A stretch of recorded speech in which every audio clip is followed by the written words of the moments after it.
All right. So now we're in business. Okay, so we're looking at Romans chapter 8, verse 4, exploring the text that the righteousness of the law might be fulfilled in us who walk not after the flesh, but after the Spirit. The question I want to reiterate is, why does Paul throw in that contrast there? Those who walk not after the flesh, but after the Spirit.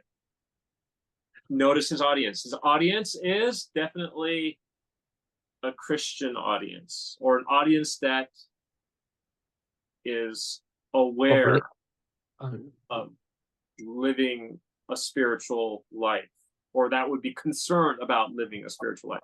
Dick, did you have something to add to that? Yes, so he's that message is to the believers, right? Because you have different levels of believers, right? Some have issues with substance stuff, and he's going to plead to the ones that he can reach. Yeah, very much so, very much so. But let me ask you this: when he says, "Who walk that the righteousness of the law might be fulfilled in us, who walk not after the flesh, but after the Spirit." The fact that Paul says that there, what does that kind of imply? As believers, let me ask you this: as believers, is it possible for us? Well, let me ask this way: if, as believers, if we walk after the Spirit, are we always locked into that? In other words, are we always going to be impervious? No, he's talking to the believers that either flip flop or are on the fence or doubting themselves. It's more like a how would you say, encouragement to say, hey, even though you go to the flesh, if you go by the Spirit, then you'll be able to uphold the law. Almost like a what do you call those speeches before a game? Pep talk. Yeah, there you go. Thank you, Kristen. Okay, so does this mean that when you're a Christian and you become a Christian, that all of a sudden you're impervious to sin? Oh No. No. In fact, You're I think magical change that takes place, and you're ta-da! You're invulnerable to sin. You're invincible to sin, and so no, but Spirit. We're actually, actually just more aware of it. right. I think because throughout the Bible, from what I've been studying, it mentions that there's tendencies to fall back on secular things Right. and habits. And so what does that mean? As Christians, we still have what? Has our sinful nature been changed when we became Christian? No, No. we're forever sinners and we will never be able to be perfect. But knowing that, we still try to be perfect, and I Yeah. think that's the message. And so that's the thing.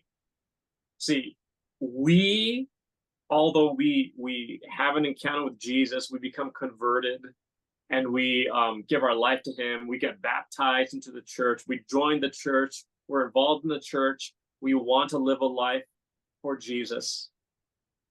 But there's a problem still. Yes. The problem is we still have that sinful nature.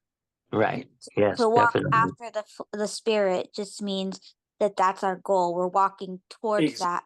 Reaching that goal is a whole other story. That's right. That's right. So the fact that Paul's mentioning that as a contrast, he's telling you that there is still this pull. Oh, yes. Flesh, right? Oh, yeah, definitely.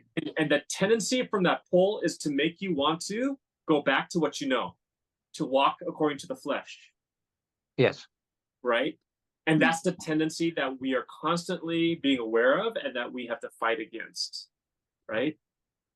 But knowing that we yearn after walking after the Spirit. So that's why Paul, I believe, is putting that contrast in there. Do you understand? Yes. Because it's telling us that there is still that susceptibility for us to walk after the flesh. Even after our conversion experience, there's still this tendency, this pull to walk after the flesh. And Paul understands that, right? So if anything, the fact that Paul's acknowledging this should be encouraging to us, right?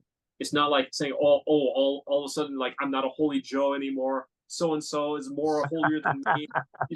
Like, I'm messing up, I'm falling behind, and like you get discouraged, and some Christians, newbie Christians, get discouraged, and they just totally say, forget this. This is impossible. Not But just that, newbie Christians. I've been a Christian. I haven't been a Seventh-day Adventist my whole life, but I've been a Christian my whole life, and I still very much doubt myself and struggle. Right, right. But the fact that Paul can identify, the fact that he's saying, the righteousness of the law might be fulfilled in us who walk not after the flesh. That's possible that we can still do that, but we don't want to. The other option that we much want is after the Spirit, right? That's what we want. That's the goal. But we have to always be aware of that and mindful of that and strive for that, and not allow ourselves to get into to be pulled in by our flesh, right? And this is a constant thing we have to be vigilant on, and that's what Paul brings out. He said, so who alone can make it possible to fulfill the righteousness of the law? nobody. Verse 4.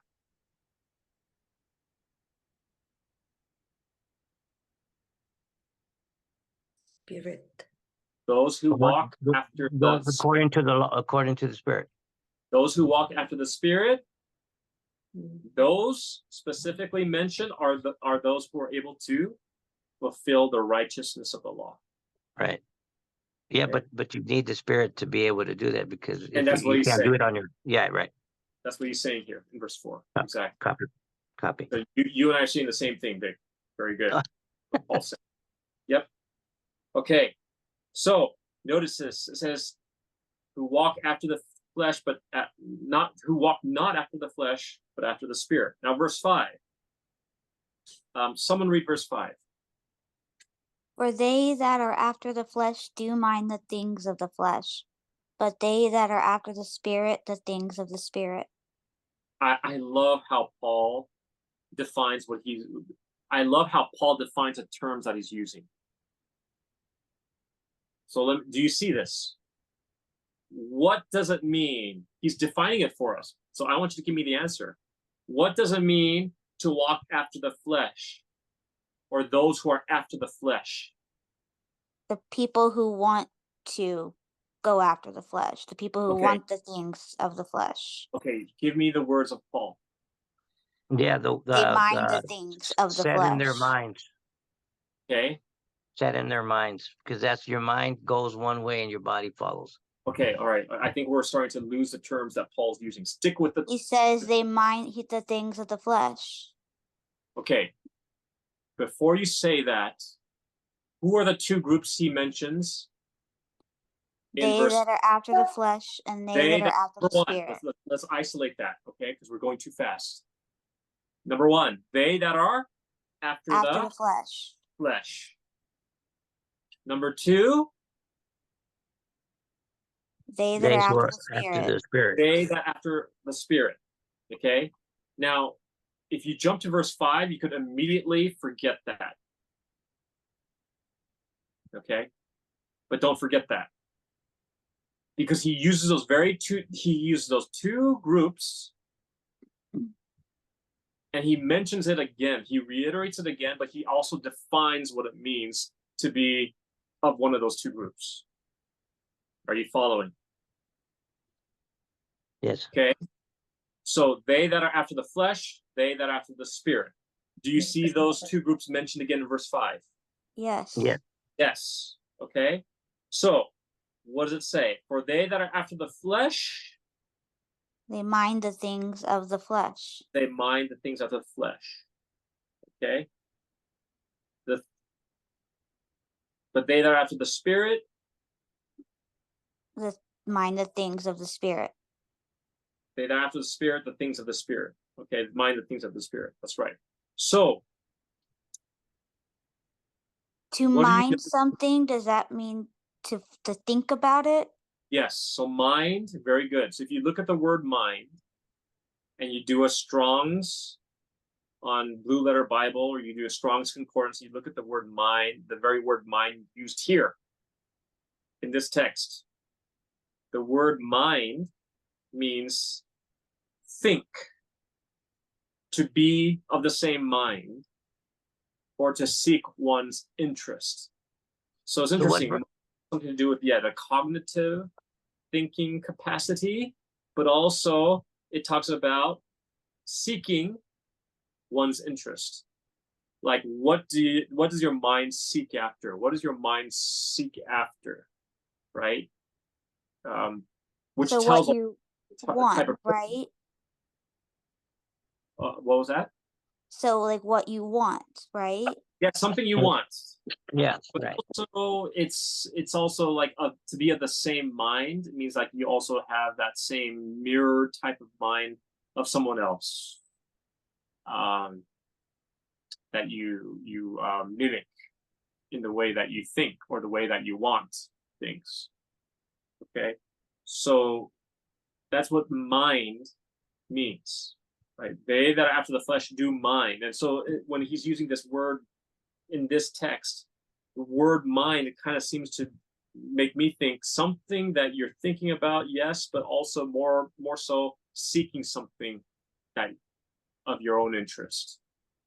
Does that mean, could that also mean when it reads, for those who live according to the flesh set their minds on the things of the flesh? Could that mean being with people that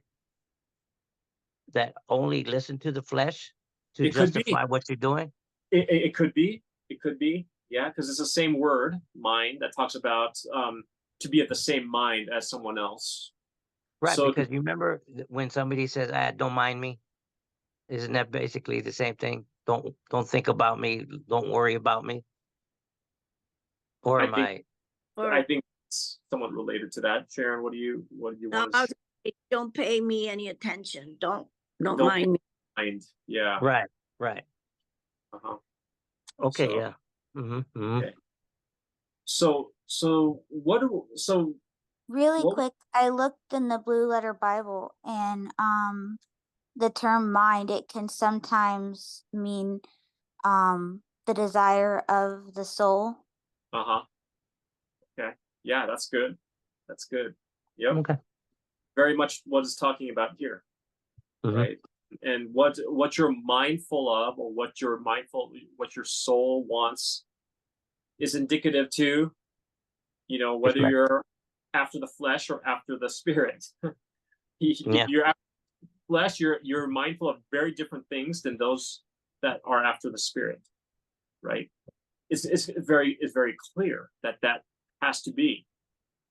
So yes, I think very much so.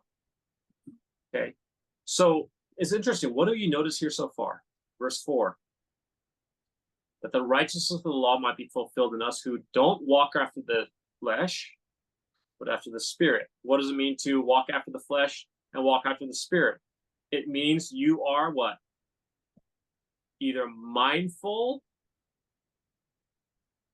of the things of the flesh, or you're mindful of the things of the spirit. And get this, whatever you're mindful of, flesh or spirit, that's what you're going to walk after.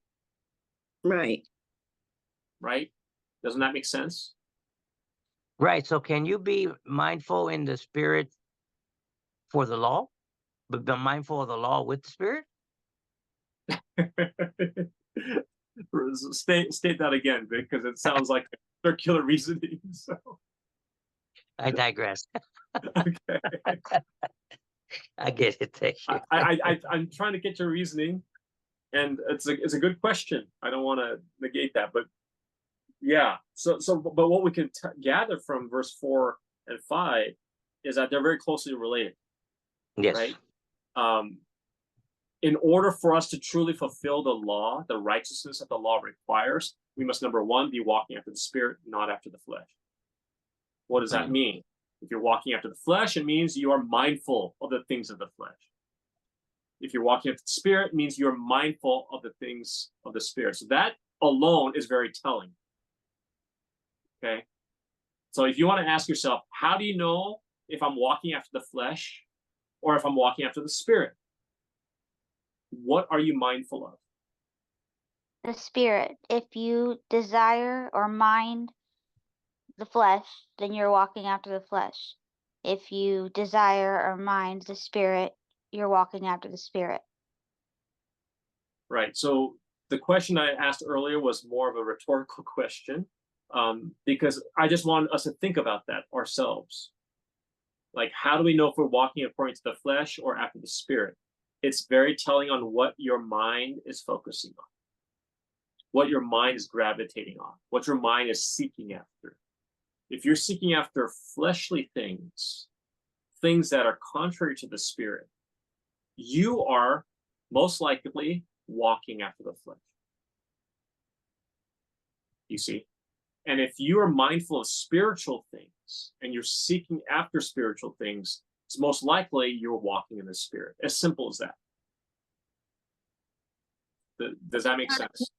I just Is want to ask that what the difference is walking after the flesh and walking after the spirit. You think about flesh and the other one thinks about spirit. So it means to say, if I sit here and worry about how I'm going to pay my rent, I don't have the finance to pay my rent, it means I'm walking after the flesh. Why would you say that, Because Mercia? I'm thinking of money. I can't pay my rent and I'm sitting here thinking, how am I going to pay my money? Of course, I will pray to God, can you please provide? But I will still worry because I might get evicted tomorrow or another day. I'm just giving an example. Okay, So I'll sit here and worry. Meanwhile, I'll pray, but I'll still worry. What if I get evicted? I don't have my money for the rent. Is that a flesh thinking? okay. No, I don't think it is. I mean, it is a No. worry. It's a worry of everyday life, and It's a Yeah. legitimate worry. It's a legitimate care. I don't think we should say that that's fleshly or Okay. cardinal. I mean, because if the reason why I'm saying that, Mercia, if you're asking that question, you need to look at the rest of chapter 8. Chapter 8 defines further what fleshly, carnal desires are all about. Okay. Fleshly thinking and carnal desires will lead you to sin. Exactly. Carnal desires. Okay. If you're So, Mercia, of the let's spirit, just- let's just further. I want you to scan verses 5, 6, 7, the rest of the chapter. Okay, Can and I see, ask a question? if that fits what you're saying. Like trying to be mindful of paying the bills and stuff like that. That's a legitimate need. I wouldn't categorize that as fleshly. that's Um, not going to lead her to sin. unless you unless rob she a bank or something, right? But Yeah. that's steals to yeah, get- yeah. but Oh, okay, all right. I think you're asking a question that has not further been expounded on. Right. Okay, and we're going to expound on that. Yes, Can but I if I ask a steal question? now, if I steal to pay the rent, then I think that is flesh now. Why? If I don't have my rent and now I think about, oh, maybe let me go and steal from somebody to pay the rent, that is flesh. That is fleshly. That's Yes. what- Yes. Thank Yeah. you. I understand now. Okay. So isn't there a Can thing I say about something? Okay, Well, you- Annie had something to say before Okay. I have finished my thoughts. So Annie and then Kristen. isn't there something to be said about what we focus on? Because it's like, whatever we're beholding, we become changed like that.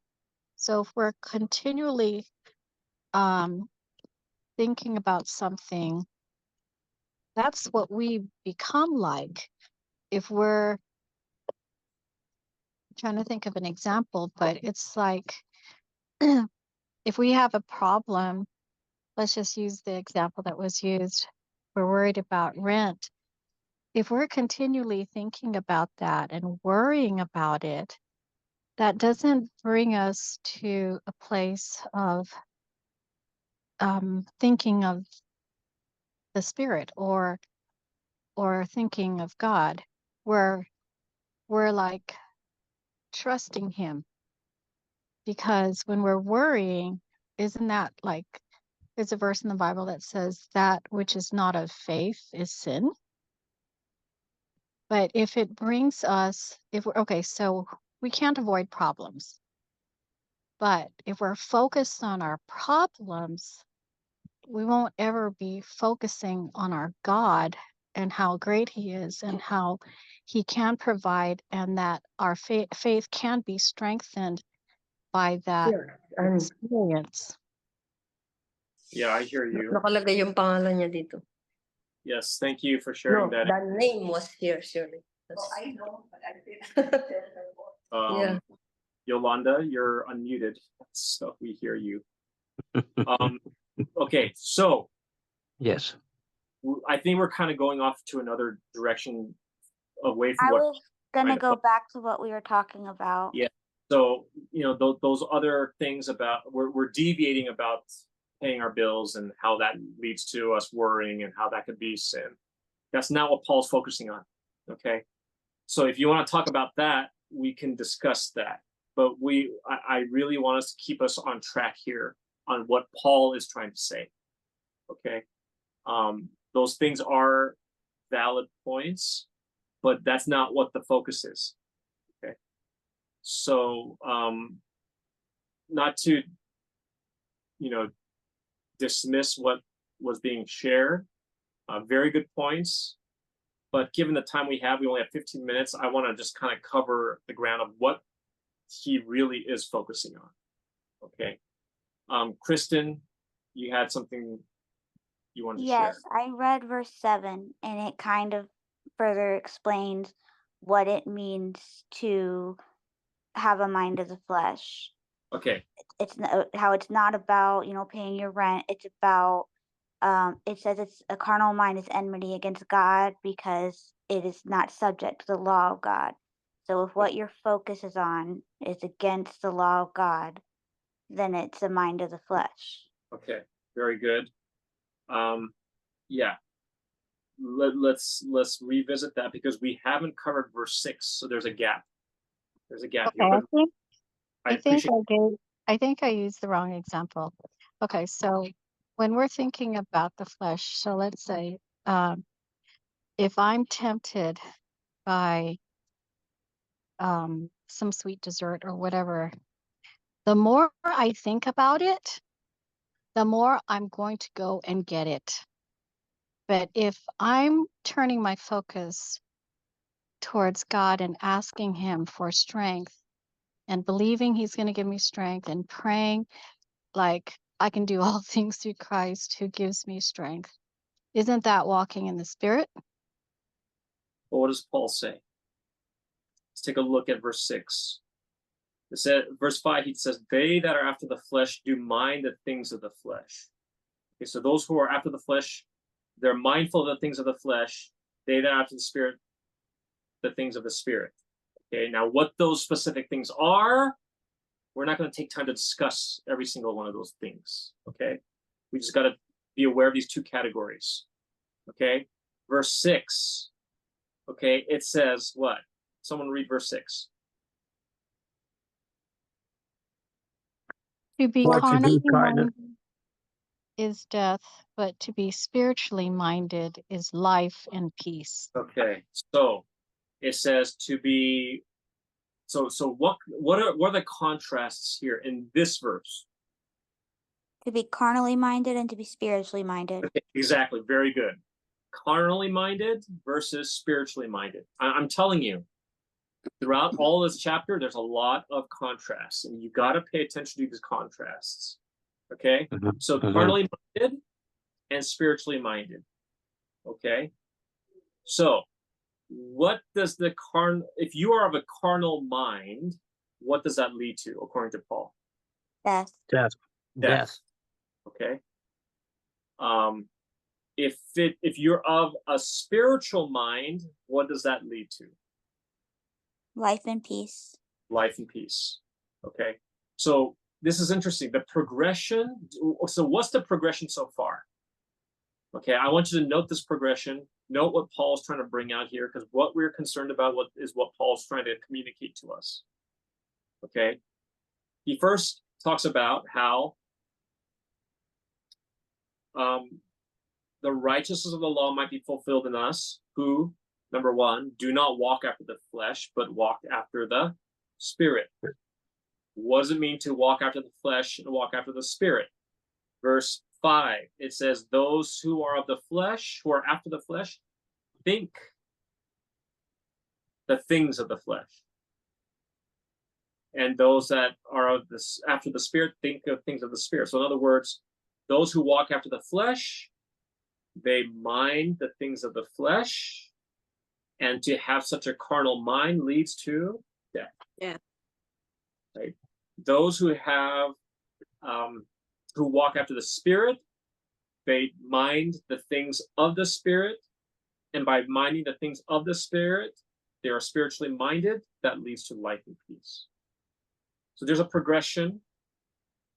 I hope you're noting that. Okay. So is it just to think about those things, or is it to act on them? Okay. Or to want them, I should say, not act, but to desire them. Does verse 6 Because say I can anything about think action? about something, but not desire it. And to mind, like I said in the Blue Letter Bible, could also mean to desire. Does verse 6 talk anything about action? No. So, like I said, I take action out of it.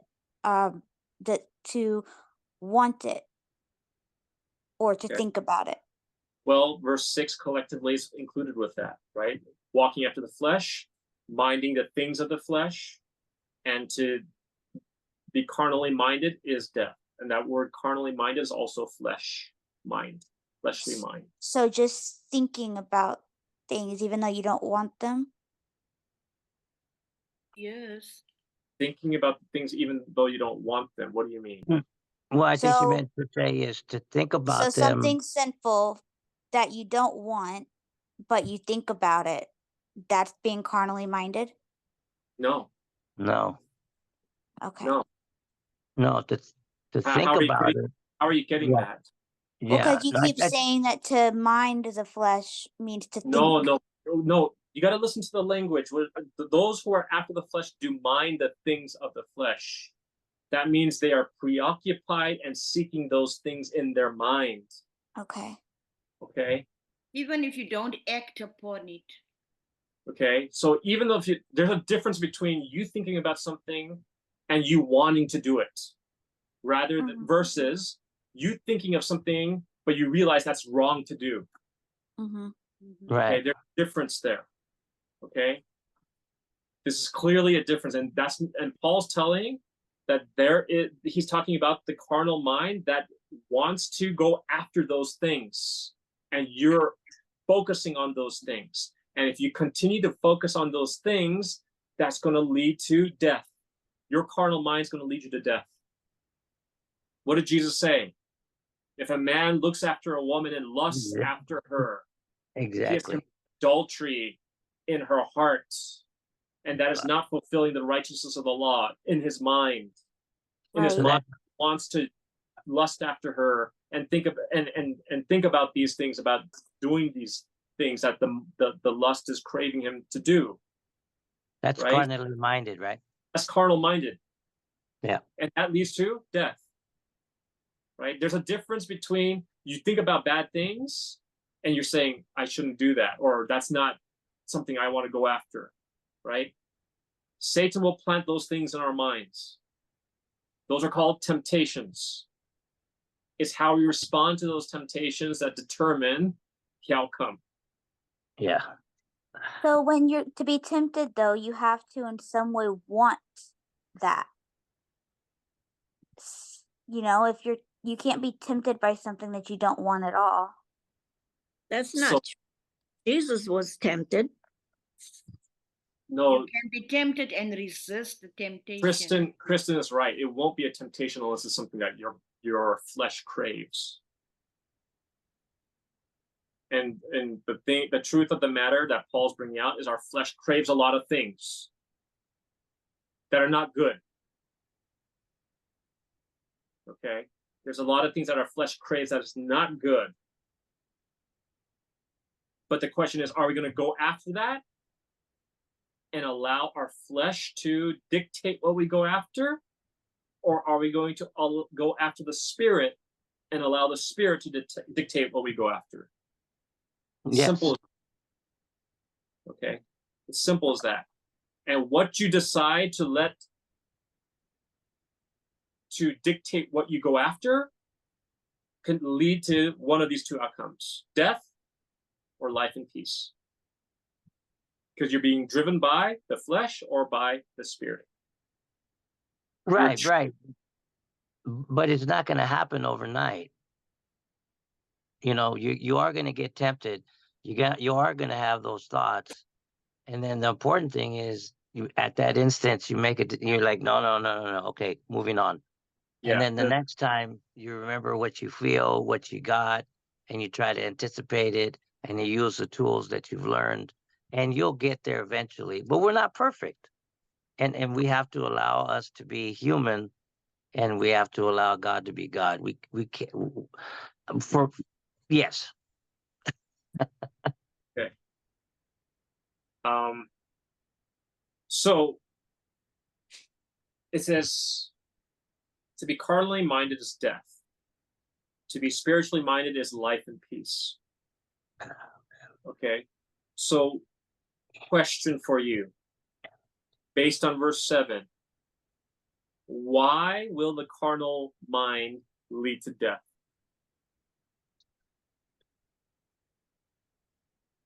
You don't obey God's commands. You don't do what God wants you to do. Okay, so you're getting the answer from verse 7. That's good, but okay. So you don't do what God wants you to do, And what also He tells you to do. and what He tells you to do. Mhm. Why? Why don't you do that? Because I'll be wanting to live a sinful, because of disobeying Him. Remember, He gave us the commandments. Why are you disobeying? Because I live in the flesh. Why are you living in the flesh? Because I want the things of the flesh, and I don't want the Why do you want the things of the flesh?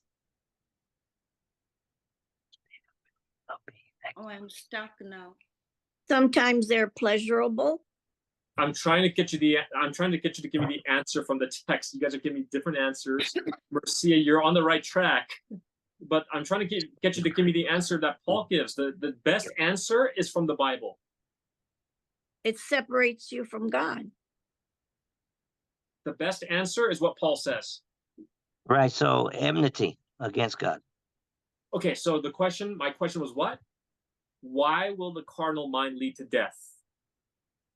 Right? And Marcia gave me half the answer. She says it doesn't do what God's law requires.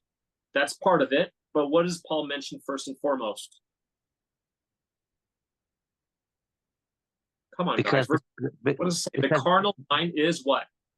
it's opposed. It's opposed to God. That's what I was looking for.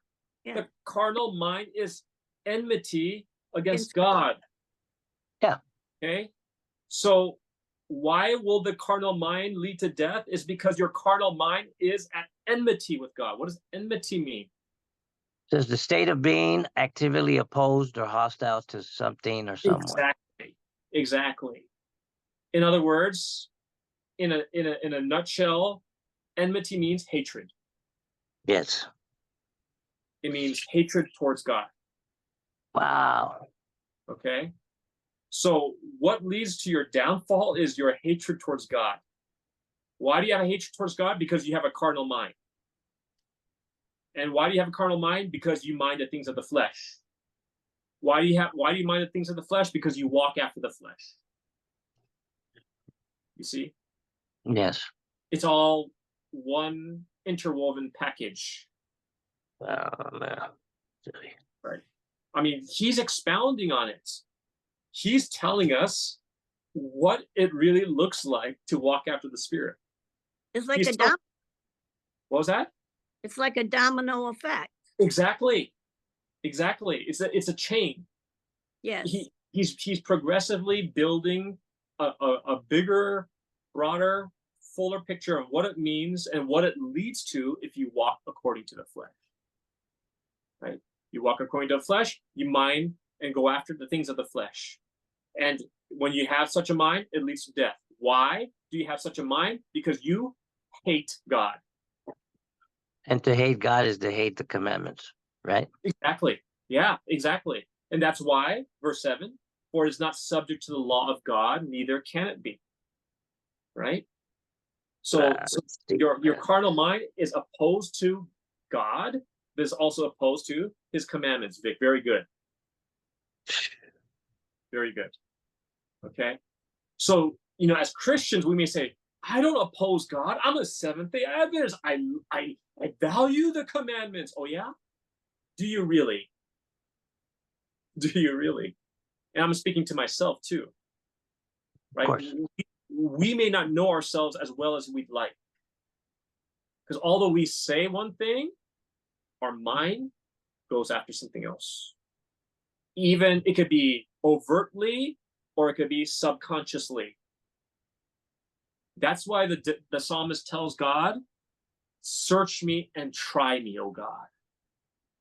See if there's any wicked way in me. Because David's not going to presumptuously say, oh, I follow you, God, all the time. No, David's very much aware that there is also our minds, our wicked hearts can deceive us into thinking that we're actually better than we really are. Mhm.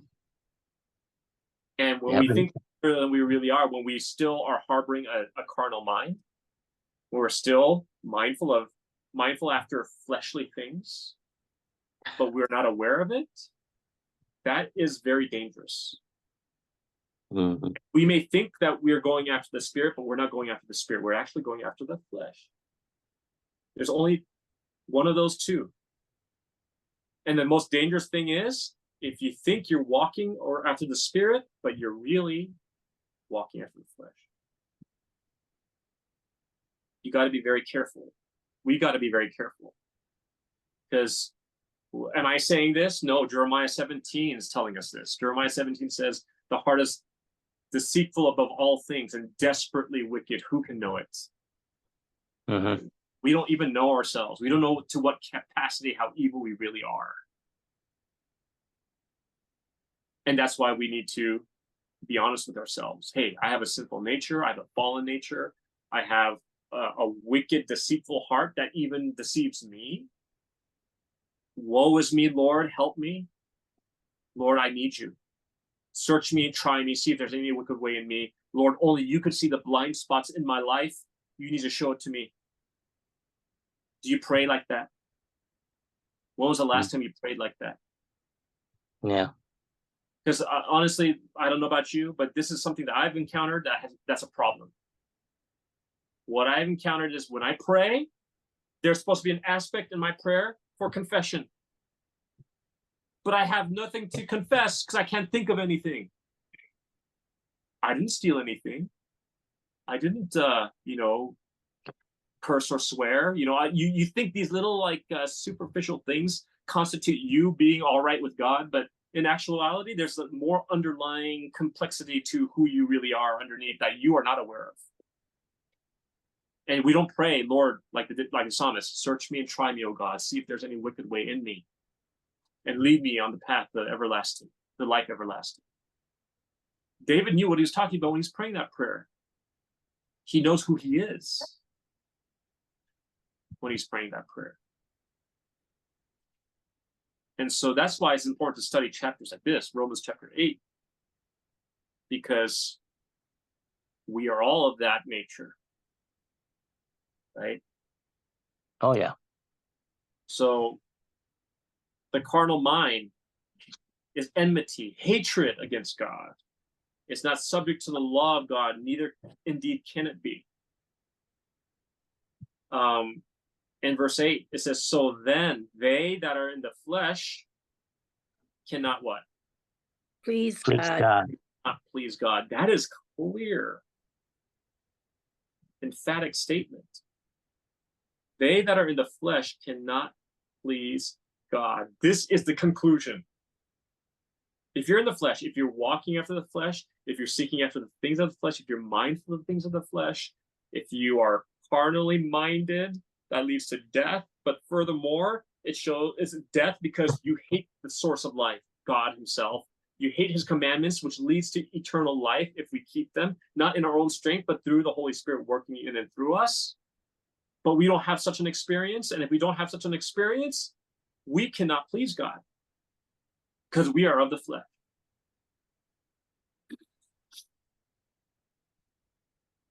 That is the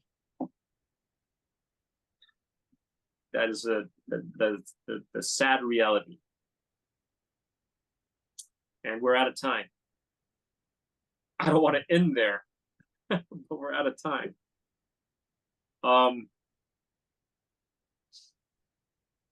Is this heavy? Mm-hmm. Yes. It's heavy, right? But is it true? Yes. Yes. Yeah. Don't you hate when the truth is so heavy? I struggle with this same issue every day. Yeah. Well, I mean, Yeah. aren't you supposed to be happy for it? Tell us, Vic. Well, when the truth is heavy, you know where then your direction is going and you know where to go. Exactly. Exactly. That's right. The truth is very hard to face. The truth hurts. But what does the Bible say?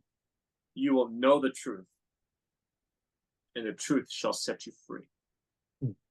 Even knowing the truth about who you are is a great way to begin your first step with Jesus. Yeah.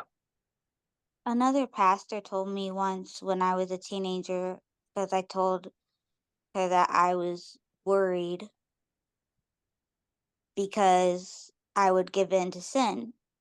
And she said the fact that I was worried was a good thing because it meant Yeah. the Holy Spirit was speaking to me. But my Right. fear has always been just because the Holy Spirit is speaking to me doesn't necessarily mean that I'm saved because I don't always listen to the Holy Spirit. Mhm. I sometimes ignore the Holy Spirit. We can all relate to that. Definitely. And Definitely. that's my fear. And because it is hard. Well, in a sense, when you do fail like that, that's the only way to get better is to fail, because then you know what not to do the next time. It's a learning experience. It's a journey that God takes us on. We learn along the way. Learn important lessons. Yeah. Of trust and faith. Yeah. Yeah. Yeah, this is deep. Can we end it now? Yeah. We're out of time. We're out of time. But I think this is a very good start for us as we embark on another week, as we are engaging in our devotional time with God, that we need to bring this before him. Indeed.